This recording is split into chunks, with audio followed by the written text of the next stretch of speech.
ناظرین السلام علیکم، میں ہوں نوید الہی۔ ناظرین، ابھی جو عمران خان کے 3-4 ایسے ایشوز سامنے آ رہے ہیں جو ان کے لیے مستقبل کے لیے بہت اہم ہیں، ان کے سیاسی مستقبل کے لیے بہت اہم ہے، جس میں ایک تو جیسے آپ جانتے ہیں فارن فنڈنگ کیس یا ممنوعہ فنڈنگ کیس، جس کا حال ہی میں فیصلہ دیا ہے الیکشن کمیشن آف پاکستان میں، اور جس میں انہوں نے یہ فیصلے میں یہ کہا کہ اس میں کوئی شک شبہ نہیں کہ یہ غیر قانونی فنڈنگ کی گئی۔ پولیٹیکل پارٹیز ایکٹ 2002 کے تحت یہ ممنوعہ فنڈنگ کی گئی، اور اس میں کنسیلمنٹ آف فیکٹس یعنی حقائق چھپائے گئے اور غلط سرٹیفکیٹ دیے گئے، اکاؤنٹس چھپائے گئے۔ تو اس کے اوپر تو ایکٹیویٹی جاری ہے مختلف فورمز میں، ایف آئی اے میں، کورٹس میں، اور ظاہر ہے کہ اس کے جو نتائج ہیں وہ نہایت منفی آ سکتے ہیں۔ اس کے بعد دوسرا جو کیس ہے جس کے متعلق جو ایک مشہور جرنلسٹ ہیں انصار عباسی صاحب، انہوں نے اپنے ایک بلاگ میں کہا کہ توشہ خانہ کیس جو ہے وہ فارن فنڈنگ کیس سے زیادہ خطرناک ثابت ہو سکتا ہے، کیونکہ اس میں ڈائریکٹ انوالومنٹ ہے، اور اس میں جیسے کہ انہوں نے جو تحائف ان کو ملے غیر ملکی رولرز کی طرف سے، ڈگنیٹریز کی طرف سے، جن کو توشہ خانہ میں جمع کراتے ہیں، اور اگر لینا چاہیں تو آپ اس کو خود خرید سکتے ہیں 50% پہ۔ یہ انہوں نے خود رول کیا تھا کہ 20% پہلے ہوتا تھا، 20% پہ لے سکتے تھے، بعد میں 50% پہ، لیکن انہوں نے 20% پہ ہی خرید لیے۔ اور زیادہ سنگین بات تھی کہ کئی تحائف انہوں نے عمران خان نے as a prime minister receive کرنے کے بعد، وصول کرنے کے بعد، بجائے توشہ خانہ میں جمع کرانے کے بازار میں بیچ دیے، اور اس میں سے جو پیسے آئے اس کو 20% جو ہے توشہ خانے میں جمع کرا دیے۔ تو اس میں بقول انصار عباسی صاحب یہ نہایت سنگین نتائج آ سکتے ہیں، کیونکہ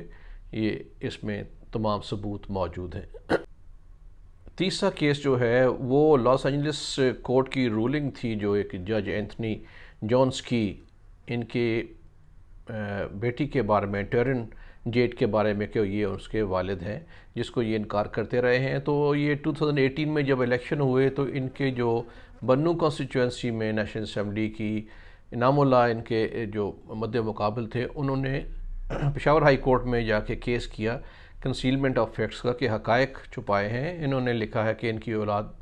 2 بیٹے ہیں، جبکہ ان کی تیسری بیٹی بھی ہے، جس کا موجود ہے یہ ثبوت، لیکن اس پہ وہ کیس آگے نہ چلا۔ دوبارہ جو ہے وہ ایک اسلام آباد ہائی کورٹ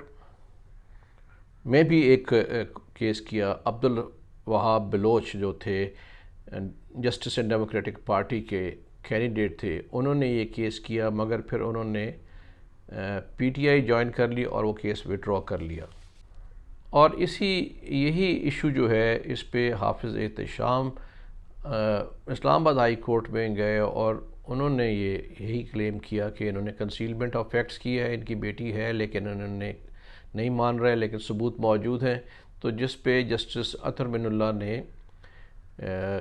تنبیہ کی پٹیشنر کو کہ اسلام کے مطابق آپ کو چیزیں لوگوں کے کردار کے بارے میں چھپانی چاہیے، نہ کہ بتانی چاہیے، تو لہٰذا یہ مناسب نہیں ہے۔ انہوں نے کیس ڈسمس کیا اور وارن بھی کر دیا پٹیشنر کو کہ آئندہ اگر آئے تو آپ کو جرمانہ کیا جائے گا۔ اور سننے میں یہ آیا کہ سابق چیف جسٹس افتخار محمد چودھری نے بھی یہ کیس پٹیشن دائر کی اسی ایشو کے اوپر، جو کہیں سرد خانے میں پڑی ہوئی ہے۔ تو اب یہ کہنے کا مقصد یہ ہے کہ جیسے کہتے ہیں نا اسکیلٹن ان دا کبرڈ، یہ چیزیں موجود ہوتی ہیں، لیکن کون دبا دیتا ہے، کون دکھا دیتا ہے۔ 30 سال کی ہسٹری تاریخ میں ہمیں معلوم ہے کہ یہ چیزیں جو ہیں چھپائی جاتی ہیں، پھر جو موقع ہوتا ہے تو بتائی جاتی ہیں۔ تو ظاہر ہے کہ کوئی نہ کوئی اپنے کارروائی کارنامہ کرتوت ہوتا ہے جو چھپا ہوتا ہے اور بعد میں ظاہر ہو جاتا ہے یا ظاہر کر دیا جاتا ہے۔ کیا اب اس کے اوپر آگے فیوچر میں کیا ہونے والا ہے؟ تو بظاہر تو یہ لگتا ہے کہ جیسے یہ 2-3 کیسز ہیں جن کے پہ تمام فورمز میں، ایف آئی اے میں، کورٹس میں، الیکشن کمیشن میں یہ چل رہے ہیں اور ثبوت موجود ہیں، اور اس پہ بڑی تیزی سے ایکٹیویٹی ہو رہی ہے، ظاہر ہے اس کا کوئی نہ کوئی نتیجہ تو سامنے آئے گا،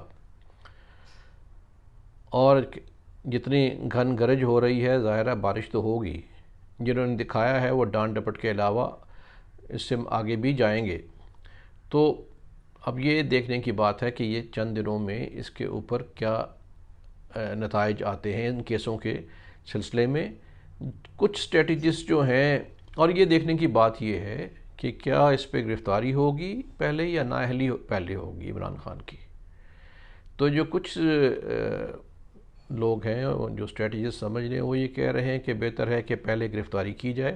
تاکہ بعد میں نااہلی کی جائے، تاکہ جو بھی چیخ و پکار کرنی ہے وہ تھانے جیل کی موٹی دیواروں کے اندر ہی دب جائے، اور یہ بھی ہو سکتا ہے کہ وہ بیرون ملک چلے جائیں لیکن یہ نیکسٹ جو الیکشنز ہیں اس کا حصہ نہ بنے۔ شکریہ۔